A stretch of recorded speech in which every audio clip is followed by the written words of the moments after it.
And we are live at the Clean Power Hour. It's November 17th. I'm Tim Montague, your co-host. November 17th, 2022. We're going to be doing a deep dive into what it means to develop and sell C&I solar with my co-host, John Weaver, the commercial solar guy. And we're going to be doing our usual news roundup. Very excited also to let our listeners know that Scott Nguyen of Bodhi Solar will be joining us on stage here during the show. So excited to bring Scott on stage. But welcome to the show, John Weaver, commercial solar guy. Hey, Tim. How you doing today? Hope everything's all right for you. Got to see you yesterday and today. What a treat.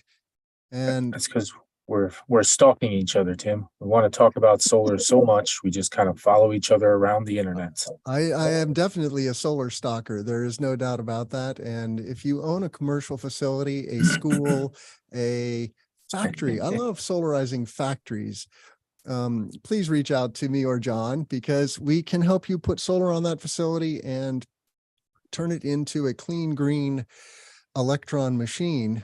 And we are cleaning the grid, by gigawatts and gigawatts right now. It's a very exciting time in the energy transition, which may not be a phrase that most lay people recognize, but us here in the energy industry know that that is our mission. We are speeding the energy transition, and it's a good thing for the future of humanity. So this is a very feel-good industry. If you're not in solar, wind, or battery storage yet, you want to get into that. And John and I can also help you if you're a professional trying to eke your way forward into a new and better career. So reach out to us at cleanpowerhour.com. That's where all of our content lives.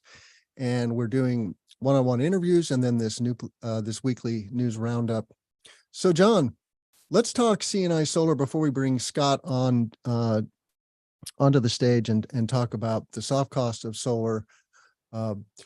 When you what I want to do is just kind of soup to nuts. Yep. And we actually did this, if you recall, in our very first episode now a couple years ago. But I think facility owners and energy professionals who are not familiar with C&I solar need more and better information about what is involved. And, we're talking about putting black panels, the panels you see behind me, either on your roof or your ground next to your facility. It's a both work. The roof does need to be in good condition. And so the facility immediately confronts you, John, when you're dealing with rooftop solar, right? What's the deal with the facility? Well, I mean, your building is your target. Everything about the facility matters. Where is it located? How many trees are around it? What's the roof look like? How do you get on the roof? Where's the electrical? How are you going to get the electrical to your roof? What is the roof condition? That is my very first question for the facility owner. That really, your roof? Yeah. I mean, a roof that's within I don't know if you have a term for it, but the dead zone is always depressing. It's, because you have a roof, you have to pay, let's say $5 to $10 per square foot for a roof. And let's say your roof is 100,000 square feet. That's $500,000 to $1 million for a capital expenditure of a thing that's not actually going to make you money. It's just going to exist. And it's going to make you not lose money, of course, because you want a roof. But if you got $1 million roof and your roof is 1 to 5 years old, great. We could put solar on it because your roof's timeline will be long. And our solar will make your roof last a tiny bit longer. Now, if you have a roof that's 19 years old, great. Again, even 15 to 20, if let's say you have a 20-year-old roof, because it's okay to replace your roof at the end of its life. Then you have a new roof and new solar, bam. And you have a nice lifelong pairing, great. But if you have a roof that's in the 7-year to 15-year range, you have a roof that still has half of its life, $500,000 of life in it. How do you come to terms with putting a solar project on it that might need to be taken off in 10 years for an expensive amount of money? So roofing you're right, Tim. I think roofing should be the first question. It's pretty close to it for me as well. And then if the roof is old, and needs to be augmented or replaced, then we would immediately look for ground mount opportunities. You can augment the roof. You can replace the roof, of course. Mhm. But if you have 20 years left of life in your roof, you're probably woe to make a major investment in upgrading your roof. So you do need to have a roof in good condition or ground around your facility. And we love ground mount solar because it's so visible. It's easier to maintain, and it's a little more expensive to develop. You have to get more permits. So it is a little longer of a process and a little more expensive, but I love both. I love rooftop solar, ground mount solar. What, you said it doesn't, I guess maybe you were talking about the roof, but solar at the end of the day is reducing your power bill. A good solar facility could reduce your power bill by 50 to 75%. If you're grid connected, you're still going to have a bill. You'll never reduce your bill to zero unless you go off grid with solar batteries. And that is a possibility, a growing possibility with the technology that we have today in 2022. But that is a big investment on the front end, or a much bigger investment. So what are those conversations like, I guess, John, that you're having with facility owners? What do facility owners need to know about rooftop solar? What it's going to cost, how long it's going to take to pay back, what the best ways to pay for it are, how long will the hardware last, how long would the installation take? Yeah, let's those dive are into some of some the of key. those. On the construction side of things, what is the lifetime of a solar installation project? If things go swimmingly, what does it take? 0 to 60? 25 years is a number I give with No, I'm not as a saying how long is it going to last, but how long does it take to so develop and construct a solar project if things go swimmingly? that depends on the market, with your applications and incentives that follow it. So in Massachusetts and Rhode Island, it can take up to a year, sometimes 6 months easily, for a project to be approved for interconnection and incentives. In a state like Pennsylvania, where there's no incentives and there's minimal amounts of solar, you can be starting construction in 3 months, 2 months after applying for it. So the start of construction, at least getting through your first bureaucratic processes, can be anywhere from 3 months, 2 months through 6 months, sometimes longer. And then you got permits and product procurement. You'll add another 1 to 4 months there, depending on what components you have to buy. A lot of times for right now, your electric panel is a long wait time component. There's a lot of missing components around the world to make electric panels, and you could be waiting 6 to 8 months for that piece alone. So you have to strategically order it. And, after you got your first 3 to 6 months to get paperwork, and then 1 to 4 months for procurement and permits, then construction is quickish for a commercial rooftop project. 2 months, 4 months, somewhere in that range. If we're doing 250 to 500 kW, at least for us, we have Yeah, smaller I say teams. 3 to 6 months, but Yeah. that's true. The actual construction is the shortest waiting, perhaps. Mhm. You made some good points about, markets are local. Solar is different in Massachusetts than it is in Illinois, is different than it is in Colorado or California or Arizona.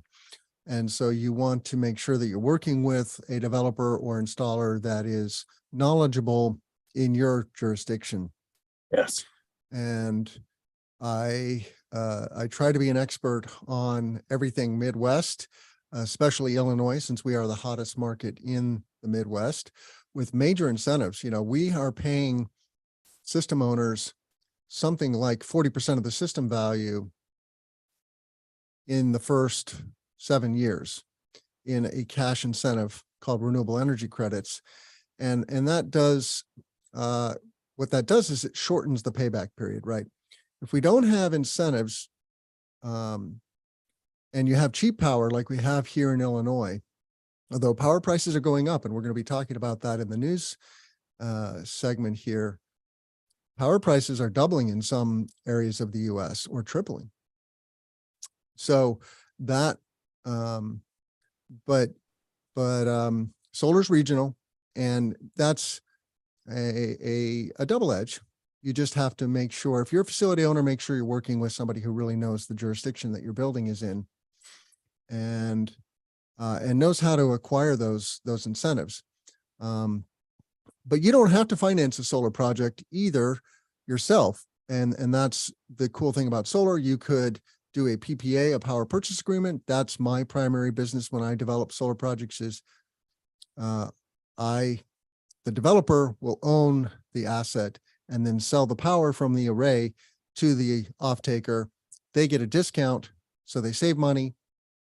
An industrial off-taker in Illinois could save between $100,000 and $300,000 a year with a rooftop solar project doing third-party ownership. So there's no money out of pocket.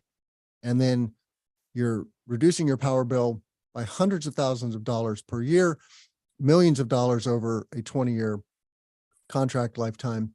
And so it literally is free savings, although you have to invest some time and money in working through the process, so to speak. So it's not a zero investment, but it's a $0 investment, which is nice. Then you can do other things with your money. So there's many ways to skin this cat. What else would or should facility owners and operators know in your mind about these things we call solar arrays? Well, when you really get into the operator versus just an owner, the operator cares significantly about the operations and maintenance of the system. And, the number one thing I tell people, there are 3 O&M contracts you can buy. Your first O&M contract can be the a la carte. You have a local electrician, maybe even the one who participated in construction, or your solar company, and you don't really need to pay for O&M. What you need to do is have somebody familiar with your system and internally watch your system. And this is the challenge, because you may not have somebody at your company who's going to check out your system every couple of days and make sure the numbers are up. You can set up email alerts. Sometimes they work, sometimes they don't. But watching that system and making sure it's running is an important step, because when you do see something in your numbers where they're off, you can call your contractor and say, hey, looks like my inverter is funny. Looks like my production numbers are low. Help me out here. Maybe log in, pay a small fee, have them review it, or have them do a site roll, pay a little bit more money. But the key is that you only pay your contractor when you need them. In the first year, you might need that help a couple times, because sometimes fuses pop, wiring is a little bit loose, things need to be discovered. Once those things are fixed, though, your system can sometimes go for years without needing any technical support. So this model of a la carte works if you're a group who is going to watch. The next model is like a hybrid. Locally, a partner we work with, they will do the monitoring. They will have a team who look at every single one of your inverters, every single one of your modules, and say, hey, here's what's going on. We can see your numbers. We can see your production. Things look good. Things don't. When something goes weird, they'll call you, or they will sign a contract with you to send somebody out to check it out. And this model for us, we charge about $750 a year to do the monitoring, and additional money for truck rolls. Truck rolls meaning sending an electrician out there to look at the site. Then you could go a third model. And this is, I just call it the Cadillac service. And it's from a group named Omnidian. And so Omnidian offers solar insurance. More than that, that's probably the wrong word to use. But they offer a power production guarantee at like 95% of your system's output. And they guarantee that they'll watch it. They give you a full 30-year warranty, something really strong. They offer very, very strong warranty and support. And each one of these has a different cost. Your local electrician who's a la carte, there'll be the minimum. Your service in the middle plus annual site visits, that'll be another cost. And then your high-end cost is Omnidian. But I will say this, you could get away with that a la carte service and pay your electrician to come out once a year. Have them walk the site and do spot checks for loose stuff, a loose module from a lot of wind, or maybe some loose wiring. Because those, other than your inverter, those are those things that you could watch and get away with it. So O&M, it's not bad. You have some options on how you do it. Some cheap, some a little more expensive, but Yeah. O&M, I think it's a good thing to talk about. I'm glad you mentioned Omnidian. Mark Liffman, the CEO of Omnidian, was on the show, episode 78. Check that out at cleanpowerhour.com. We have to move on. We will periodically do this conversation about C&I solar because it is so vital that more facility owners understand that this is a tremendous economic opportunity to save money and go green. I want to cover a story this morning or this afternoon from PV Magazine, authored by Ryan Kennedy, about the soft costs of solar, and especially in this case, residential solar. And to help us with this discussion, we're going to bring our friend Scott Nguyen into the conversation. And Scott is the founder of a company called Bodhi Solar. He was on the pod himself in episode 84, I believe, earlier this year. And without further ado, I will get him to join us here, and then I will put this story from PV Magazine on the screen. We solar professionals, we talk about this stack of things that cumulatively are the cost of a solar project. Hello, Scott Nguyen. Welcome to the show. Hi, Tim. Hi, John. Hey, thanks for Hey, having Scott. me. Good to see you again. Great to meet you, John. Nice to meet you. Real quick, Scott, for our listeners, would you introduce yourself and what you're up to at Bodhi Solar? All right, yeah, real quick. I'm Scott Nguyen, the co-founder CEO of Bodhi. We are a software platform for residential solar. What we best thing I'd like to say is that residential solar companies, especially the ones that are growing, they're pretty good at selling solar, pretty good at installing it, but they need help providing that digital experience that their customers expect. And so they can use our platform to be that digital interface between them and their customers, from contract through the installation commissioning process, but then throughout the 25-year life of that customer relationship as well. Great. And I invite you, Scott, to come back to the show, and I'm very keen to have a conversation with you and one of your customers so that we can really lay out for our listeners what is the advantage of using a platform like Bodhi. I'm a true believer that this end-to-end relationship is very, very important, and it is oft neglected by installers who see themselves as kind of a one-hit wonder. As Barry Cinnamon recently pointed out on the Energy Show, which is a wonderful podcast. If you're not familiar with Barry's show, check that out. But Barry points out that, yes, today they might be doing a $20,000 solar project, but tomorrow they're going to be doing another $20,000 upgrade to their electrical infrastructure because they're installing an EV charger and a battery for resiliency and grid services. And so you need to start to see your customer as a much longer term relationship, and that will serve everyone involved, right? It's going to force us in the solar industry to provide better customer service, and it's going to be a virtuous cycle, right? Because we're going to have more happy consumers referring their friends and neighbors to these wonderful installers and developers who did a good job taking care of them. But let's talk about this story in PV Magazine. I'm going to put this on screen. And, the U.S.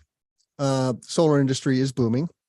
This article points out that we're expected to grow at about 10% a year in the residential space for the next several years. And so the title is Tackling Soft Cost and Crossing the Chasm in U.S. Residential Solar Adoption. And Ryan lays out this wonderful graph of how soft costs are broken down.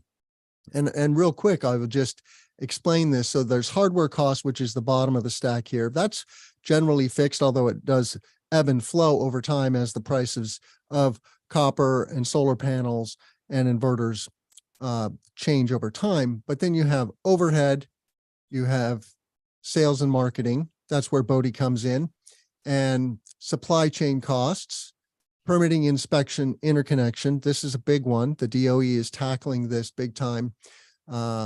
Installation labor and sales tax.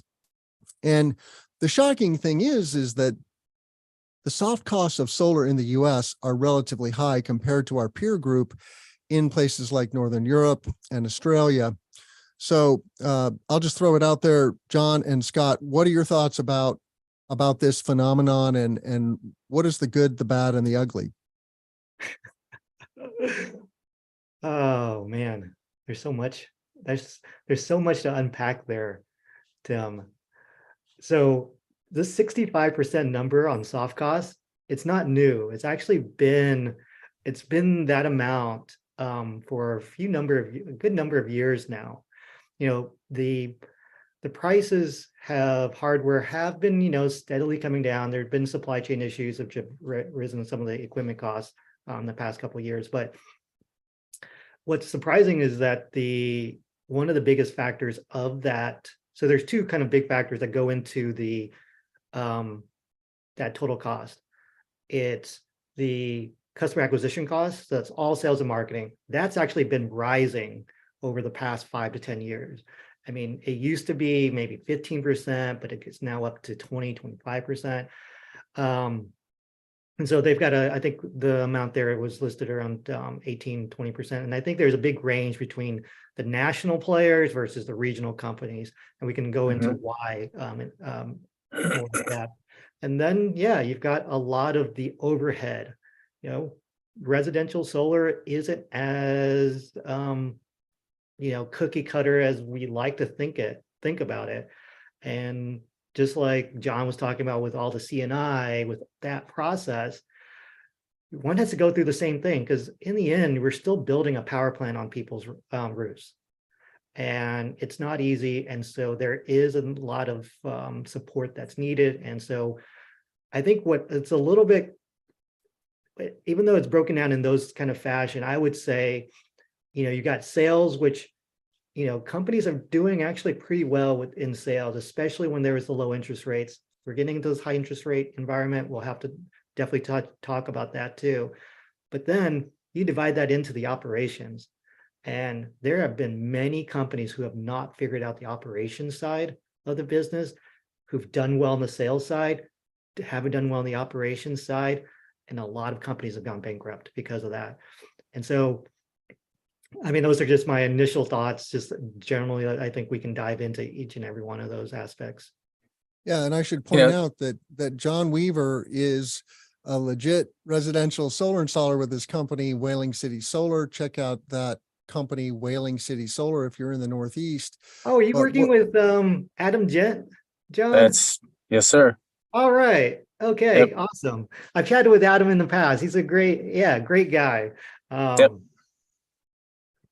Yeah, he has probably tested your software. I think he's gone through all kinds of different softwares platforms he's tested. He's never tested. We've chatted a lot because we've chatted a lot about him, what he needs to build out his software stack.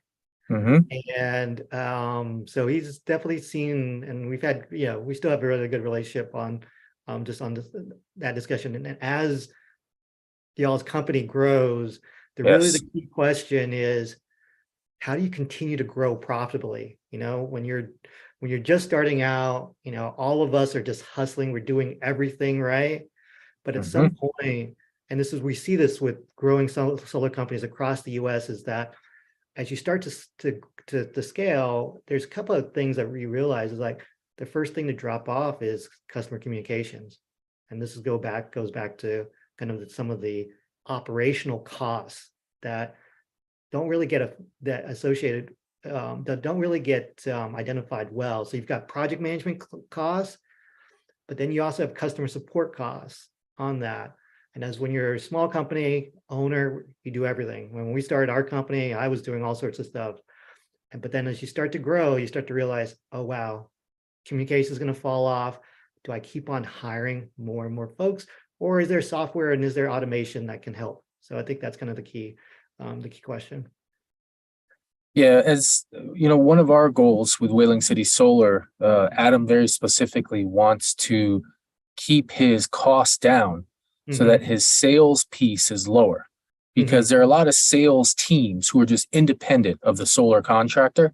They just knock on doors, but they get paid a lot. And then they use financial tools that are very expensive for customers. So that 18% number, you could, sometimes it's composed of what's called a dealer fee.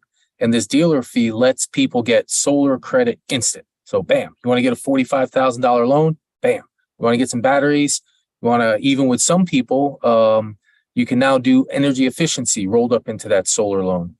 Our goal is to have a lot of customer feedback, a lot of customers who recommend us, instead of paying really high prices and just having lots of random leads that were, gotten via ways that we don't want. And so that is a direct question. It directly ties to software like yours. Can you get more word of mouth leads and offer them a better price, a more reasonable price, and knock down that acquisition cost? Because if you can knock down 10, 20%, bam, you just knocked off a year or two of the payback. And that's a big cost. It's a big cost. So that's kind of the reason why. So there's what it's interesting. So there's a reason why the customer acquisition costs are so high, because I'll talk about this from an industry level, and then I'm going to start breaking it down. First off, as an industry level, solar is still relatively new. So the industry itself is still trying to sell the idea of, hey, homeowner, you should go solar. And then second, you actually have to, on top of that, you also, a company like Whaling Solar has to then go to that extra step of saying, hey, customer, I now want to sell you to go solar with me. So there's kind of like a double thing there, which is, that kind of leads to the high cost. And so there's this, because customer acquisition costs are so high, there's a lot of different ways of people that go about trying to generate leads. And so the sales, pre-sales and sales side is actually extremely difficult to do, because we're still trying to crack that nut of how to sell both the combination of people to go solar plus how to go solar with you. And so, for example, you can buy leads, and one of the, you can buy leads for, $30, but then that lead is being sold 10 times over. And so the homeowner who's like, oh, I was just surfing. I put my name into a form, and all of a sudden they get, within an hour, 10 different phone calls from 10 different people. It's likely that person's not actually going solar. My neighbor did that. He's like, I'm not doing this anymore. And so that's, and then so when you look at the cost, when you start, factoring as a business owner, like, okay, what is that conversion rate? Well, there's a reason why some of these owners are like, sales, these leads that I buy, they're trash, because they're only single digit. They're like 2-3% conversion rate. Going back to what you're saying, John, and that's, one of the things, solar is a consumer product. And I think that's one thing that the industry's only appreciated in the past few years. A lot of times, like, oh, it's all about the technology, all about the technology. But as we get away from the early adopters that that article was talking about, we're getting into this, I forgot what was that term that Ryan used in there, kind of the early part of the mass consumer, the early adopters. Excuse me, what was that? The early adopters. The early adopters. What was that? And the other. So then there's a chasm. We got to cross the chasm. Yeah, cross this. Yeah, so we're going from early adopters to early majority. We're crossing that chasm at the moment. And so what they realize, us as in the industry have to realize, is that we've got all the consumer behavior that we need to figure out. And and this is where the referrals come in. And historically, referrals have always closed at about a 50% rate. So about at least 5 to 20 times that of cold leads. And this is why almost every single company out there has a referral incentive that they provide. Now, of course, that referral, and I've seen, I mean, the customers that we work with, we've seen from up to $1,000 for if a friend or a referral signs. But we also have zero. We've got folks who are like, we don't provide an incentive. And I think this goes to the fact that the only reason people will refer is if they had a good experience, if they actually trust the company. And if we can do that, if we can rely on that, we can start to rely on the fact that referrals are so powerful. And then if we can start to lower those incentives, then this is where we can start to lower that really high cost of customer acquisition. So I'm curious, in your experience, Scott, how does software help installers give a better customer experience? My aim is to reduce the soft cost of solar. I don't care really how we get there. I just care that we do that and that we are able to accelerate the rate of adoption, right? Because the task is big. To decarbonize, 40 gigatons of carbon out of our economy is a big job. And so it is an all hands on deck moment. And consumers are still relatively naive about solar. It depends on the market, of course. In California, you see it everywhere in the built environment now. And so it is going mainstream, and people want it because it offers resiliency against outages, which is a real thing in California. But in many jurisdictions, like where I live, we almost never have outages, and power is still relatively cheap, and solar is new. Now you are starting to see it because we have great legislation called CEJA, or the Climate and Equitable Jobs Act, which incentivizes consumers to buy solar and get a shorter payback period. The payback period now for resi or commercial solar is 7 to 9 years, and that gets people's attention. But if you're an installer, why do you want a platform like Bodhi? Yeah, and I was like, I'm not going to say Bodhi specifically. All installers should be using Bodhi, but software in general. What is the promise and what's the advantage of using software, incorporating a really effective software stack into a solar company? And the way that we like to think about it is, as a company grows, there's just going to be a lot more challenges, and you can always say, like, an owner will be like, oh man, I wish all my sales folks can be as good as my top sales folks. I wish all my project managers could be as good as my project manager, because they're doing certain things that are great, and that's why they're great. But what are they doing? Let's take the referral example, for example. Let's take that as an example. The top sales folks are always consistently following up after their sale. So they'll be like, I'm going to have a great sales process. I'm going to hope my operations team delivers a good experience. If not, I'm going to make sure that I can clean up a little bit of that mess.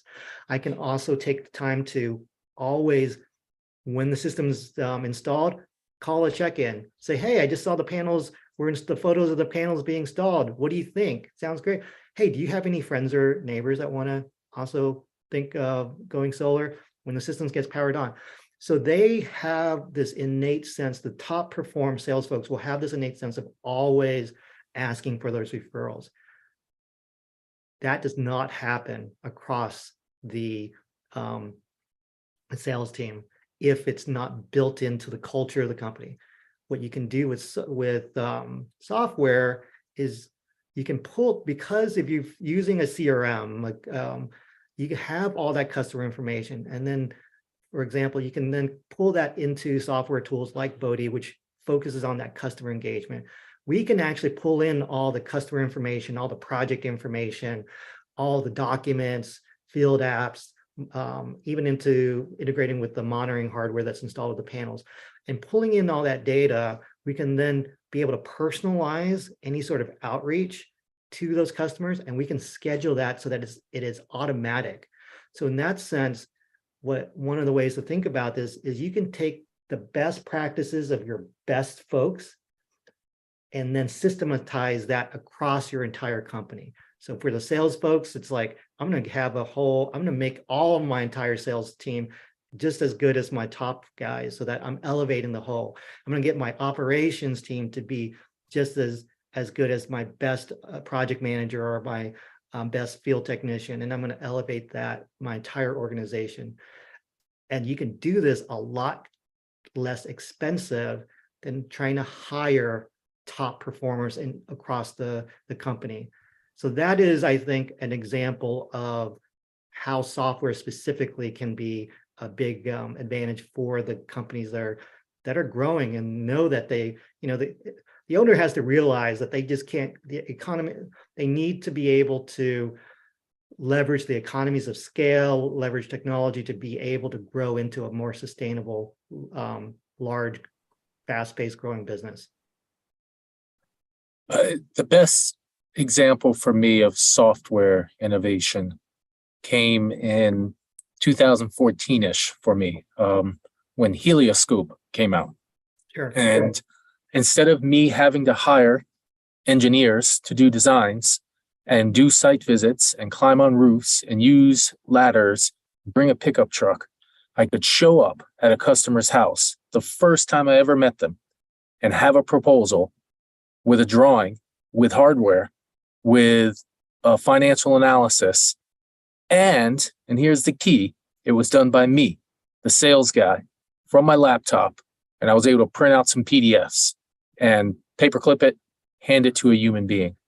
And when I brought that tool to a commercial company where I worked, it pretty much gave 3/4 of an engineer his job back to be, instead of a sales engineer, to be a project engineer.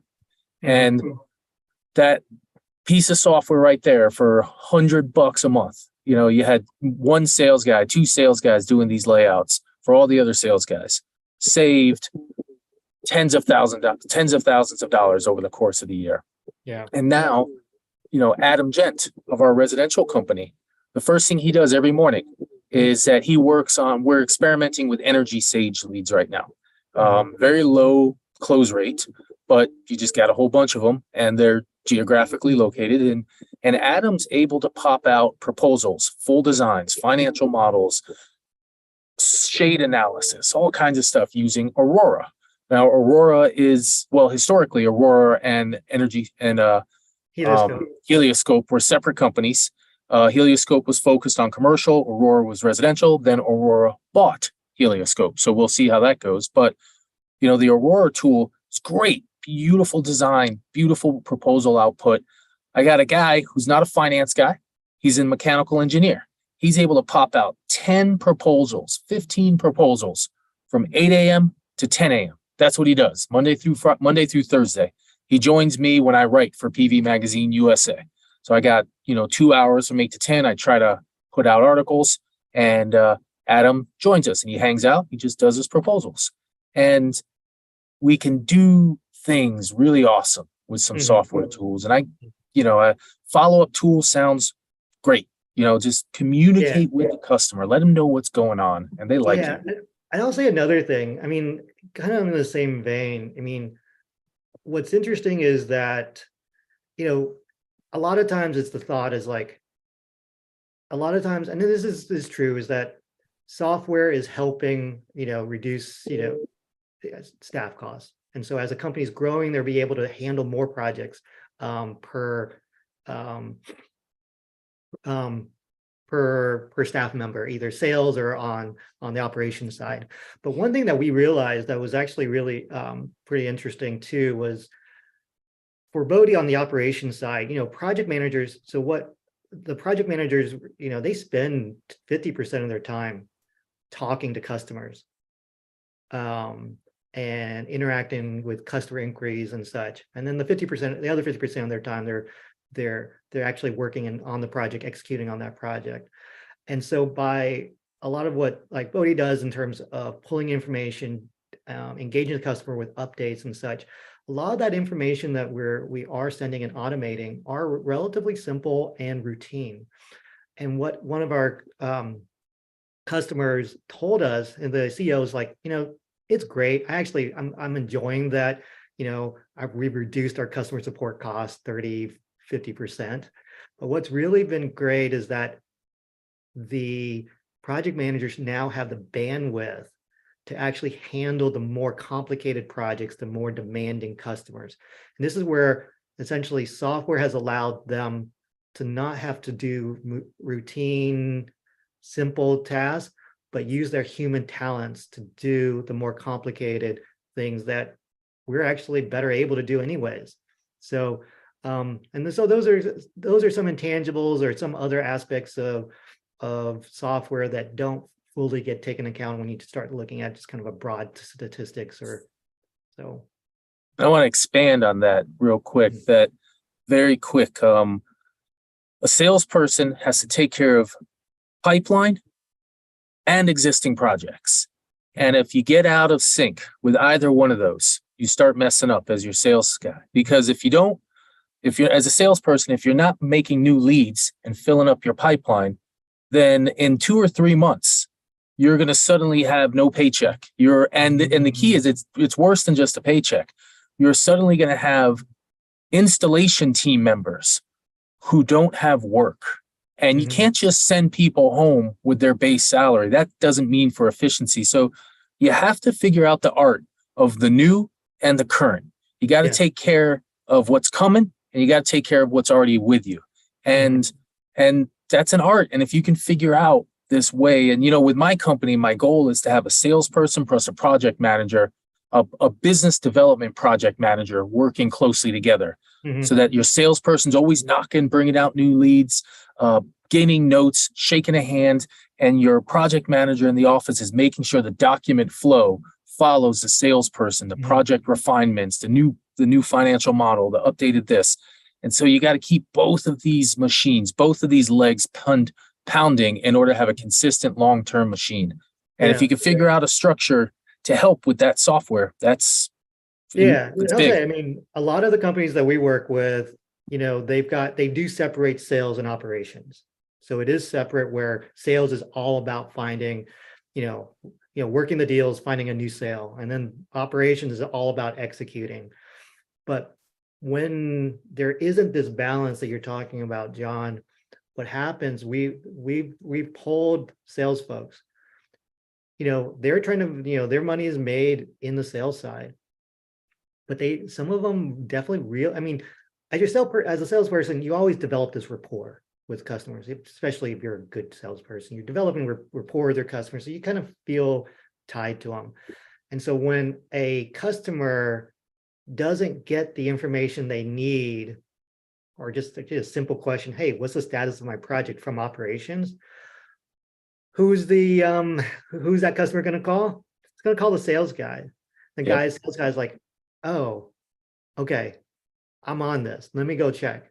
And when we polled the sales folks, they're spending 15-20% of their time, dealing with existing projects when if they're not out there trying to find a new deal. And so I think if you have a really good balance, like you were talking about, John, then the sales folks can focus on finding new deals. The operations are going to focus on executing. And then, it makes for a lot more sustainable business overall. This is a great conversation. I resonate deeply with this topic, and also how companies integrate sales and operations. I think that is an opportunity to do a deeper integration, because sometimes the salespeople don't take full responsibility for what it is that they're selling, that someone else is going to have to install, and vice versa.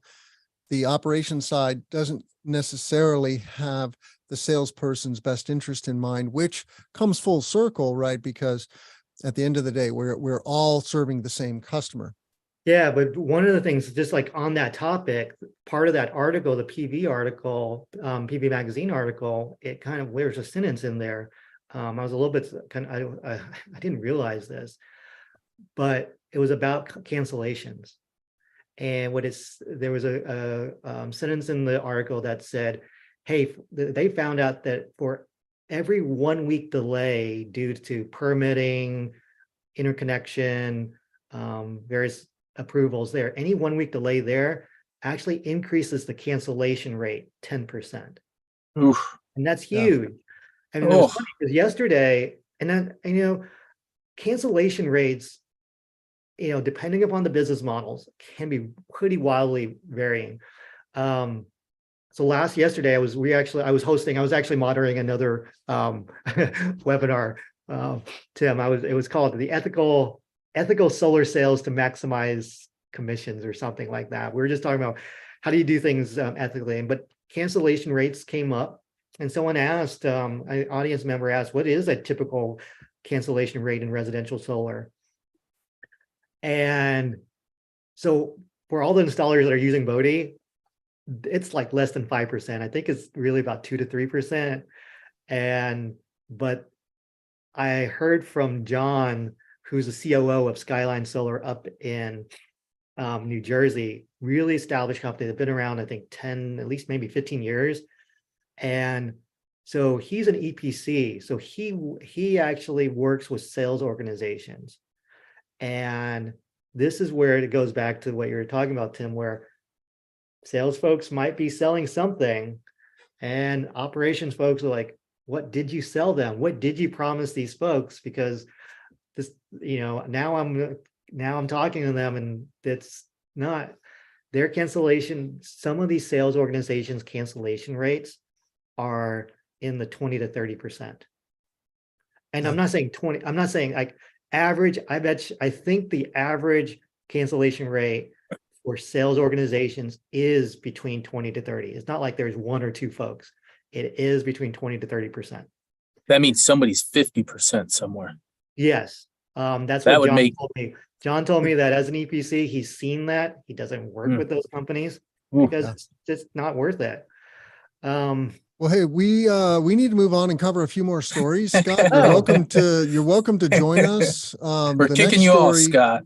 Too the much next story conversation. is related and that this story is about high electricity rates pushing homeowners. I would say homeowners and business owners to consider solar. This is That's a true. new phenomenon in the US. It's not new in Europe. I like to say, if you want to see the future of solar, go to Europe or Australia. And they are 10 years ahead of us. And the reason for that is that energy is expensive in Europe. And so they're incentivized to consider alternatives, and solar being a great one.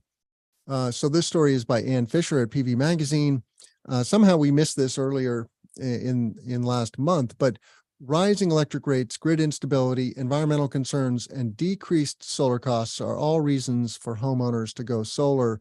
And there's a nice chart here that how will homeowners handle rising electric rates? And then we'll talk about this phenomenon.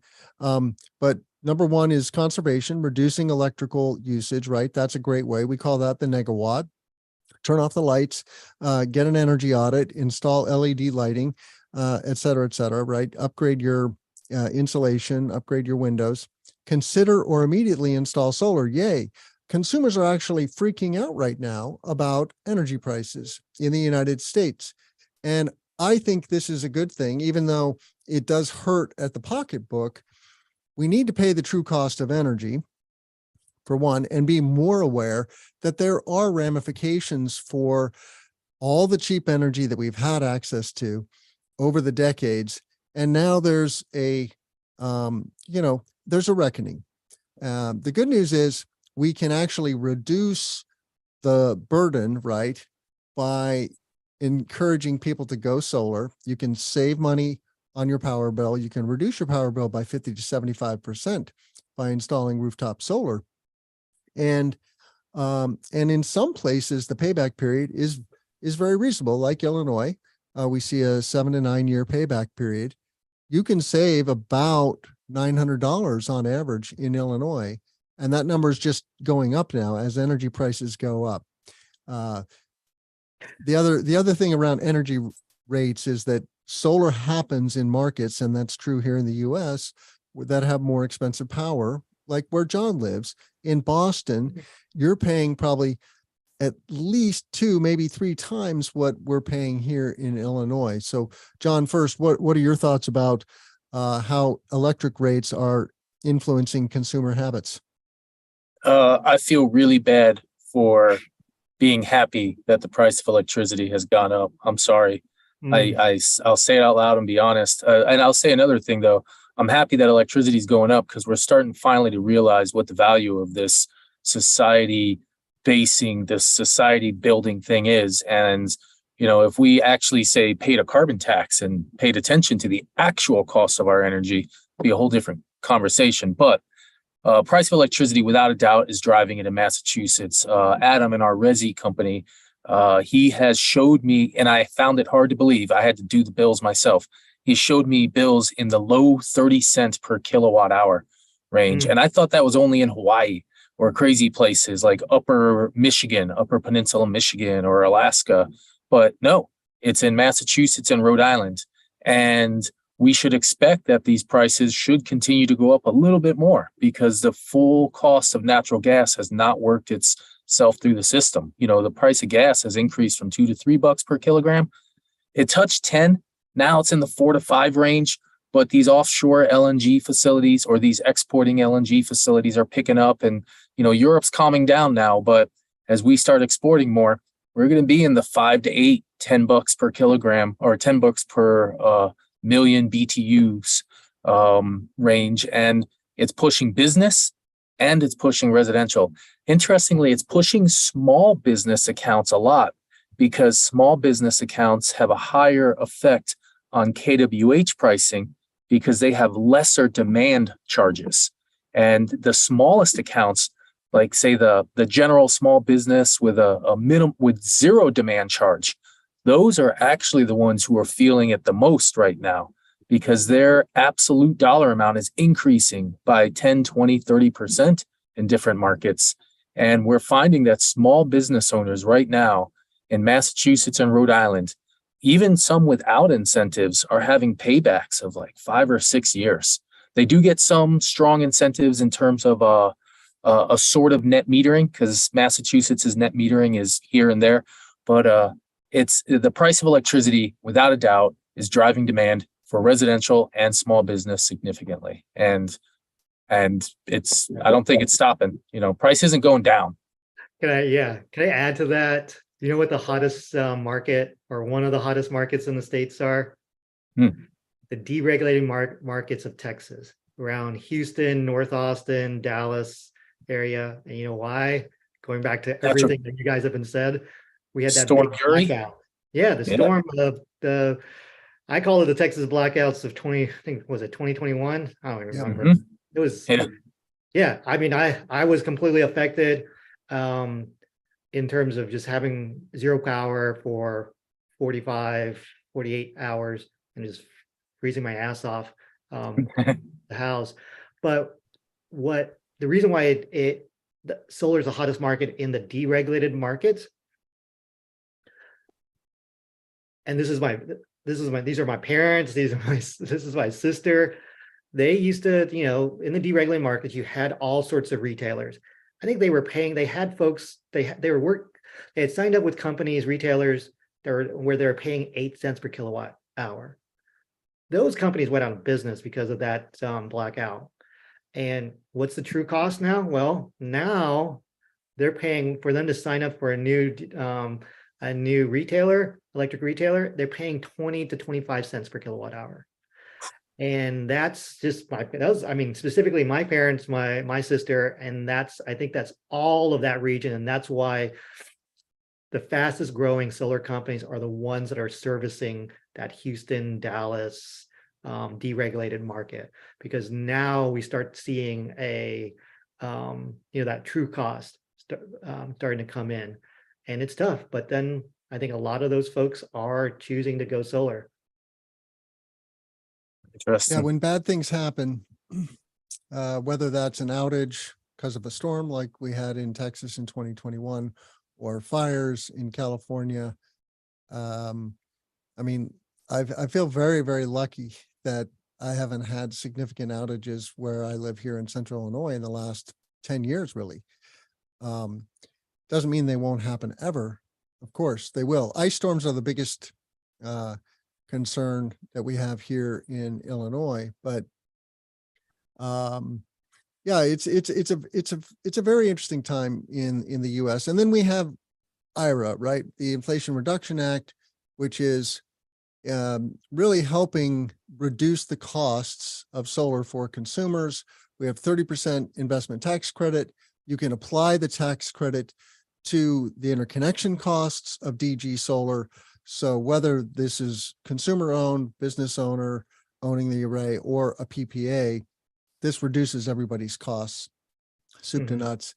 And but energy is going to get more expensive. There's just, the writing is on the wall, and so buckle up and go solar. If you're a facility owner, a homeowner, there's really no better time. And so, John, should we cover any more stories? We have just a couple of minutes. It's been a great conversation, though. I have to say, I really enjoyed this format. So thank you for joining us, Scott Nguyen from Bodhi Solar. And yeah, I guess we could do one more story, but pretty close to sayonara. Oh, I got so much work to do, Tim. I'm gonna go eat lunch. I'm happy that we had Scott on the phone. Now, Scott, you can call Adam back and be like, hey, John's telling me you guys need to do some better customer follow-up. What's going on? All right, I'll definitely do that. I mean, I'll follow up. Well, yeah, Adam actually asked a question on our webinar yesterday, which was, how can what's the best way to convey the difference between cash and financing prices to a consumer? Of course, I mean, on the call was the head of business development at Goodleap. Oh. Hey, you know what? There's a challenge there. These companies won't buy, like, there's credit laws, and I don't understand this because I'm not in the resi world, but there's credit laws that say you're not allowed to tell your customer the with credit amount and the cash amount. Like, you're not allowed to tell the customer these two separate numbers. And there's like a dance that you have to follow. For those, what the hell? For those that are interested in that answer, Greg Fisher, head of business development at Goodleap, addressed that directly in the webinar. I think we're going to be posting it soon on our YouTube channel. So for those that are listening in and want to hear specifically Greg's answer to that, tune into our YouTube channel. It'll probably be up there in a few days or so. All right, that's a good one. Well, John, Tim, where can people find you, Tim? Another lovely live episode of the Clean Power Hour. How can our listeners find you, John Weaver, commercial solar guy? Steve, Scott, did you see how I tried to jump in there and ask Tim where to find him, but he was done with it? Commercial solar guy, commercialsolarguy.com. That's our website. You can send us messages. I'm on LinkedIn all the time trying to share good stuff that I write for PV Mag. So just check out my LinkedIn profile, John Fitzgerald Weaver. And then Twitter, if Elon Musk doesn't break it, but Twitter, Solar and Mass. And then apparently now there's this new thing called Mastodon that everybody's going to, and I made an account there. So commercial solar guy on Mastodon, but I haven't actually used it. I just opened it and looked at it and felt lonely because the Twitter account has so many smart people that I follow, and it's just like, you people know so much. So any of those places, commercial solar guy, Twitter, Solar and Mass, and John Fitzgerald Weaver on LinkedIn. You can find me. Tim, what about you? Give us thank you, John. The internet. You can find me on the internet. How's that? That's a good way to find me as well. But go to cleanpowerhour.com. That's where all of our content lives. Give us a rating and review on Apple and Spotify. That is how others will find this content. That's the most important thing, is that we're growing the energy transition. We need more people to know about this good, credible info. And please subscribe to our YouTube channel. You can just click the YouTube icon there, and that will take you to the channel. And reach out to us. We love hearing from our listeners. Whether you have an idea for a guest or a topic for us to cover on the Clean Power Hour, please reach out to us. And there's a contact form right there on cleanpowerhour.com. I want to thank Scott Nguyen from Bodhi Solar for joining us today. Take care, Scott. Take care, John. I'm Tim Montague.